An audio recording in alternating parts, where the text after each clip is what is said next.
বাজারের ব্যাগ ভরাতে গিয়ে রীতিমতো নাভিশ্বাস অবস্থা মধ্যবিত্তের।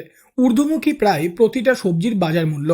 আগে বাজারে যে সমস্ত সবজি অল্প দামে পাওয়া যেত সেই সকল সবজির দাম এখন বেড়েছে অনেকটাই। 500 টাকা নিয়ে বাজারে গেলেও ভর্তি হচ্ছে না বাজারের ব্যাগ। সবজি কিনতে গিয়ে আগের থেকে এখন অনেকটাই বেশি টাকা খরচ করতে হচ্ছে সকলকেই। বর্তমানে বাজারে সবজির দাম বৃদ্ধি পাওয়ার কারণে চিন্তায় রয়েছেন বহু মানুষ। কিন্তু কেন বেশি সবজির দাম, কী কারণে বর্তমানে সবজির দাম ঊর্ধ্বমুখী, চলুন জেনে নেওয়া যাক।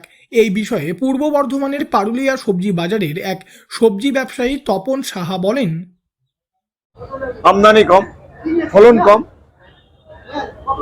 যার জন্য বাজারে চাহিদা অনুযায়ী ফসল বাজারে আসছে না। এই কারণেই বেশিরভাগটাই এই কারণ হচ্ছে যে সবজির এই অগ্নিমূল্যের জন্য এটাই দায়ী। সবজি ব্যবসায়ীদের কথায় সবজির ফলন কম হওয়ার কারণে বাজারের দাম বেশি, কিন্তু দাম বেশি থাকার জন্য এবার সমস্যায় পড়তে হচ্ছে মধ্যবিত্তদের। হঠাৎ করে অনেকটা দাম বেড়ে যাওয়াতে বিপাকে পড়েছেন বহু মানুষ। বর্তমানে সকলেই ভাবছেন যে কবে কমবে এই সবজির দাম কবে কমবে বা কতদিন পর দাম কমার সম্ভাবনা রয়েছে।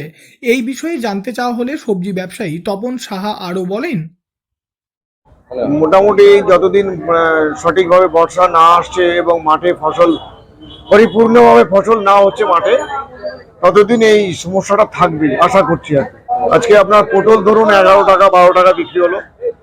তারপরে আপনার হচ্ছে ঝিঙে বিক্রি হলো 20, 25, 30 পাইকারি।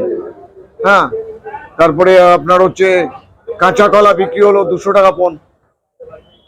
তারপরে আর কি আছে, পুঁই শাক বিক্রি হলো 5 টাকা কেজি।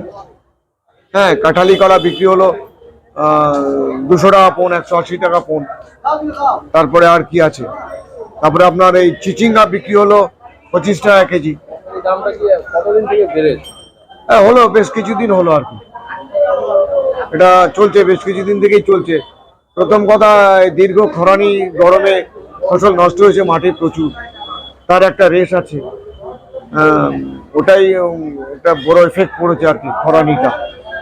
তারপর আস্তে আস্তে বৃষ্টি শুরু হয়েছে, পরিপূর্ণ বর্ষা ছাড়া মনে হয় এই সমস্যা সমাধান হবে বলে মনে হচ্ছে না আর কি। সব মিলিয়ে সবজি ব্যবসায়ীদের কথায় চাষিদের চাষ ভালো হতে হবে, অর্থাৎ পর্যাপ্ত ফলন হলে তবেই বাজারে সবজির পরিমাণ বাড়বে।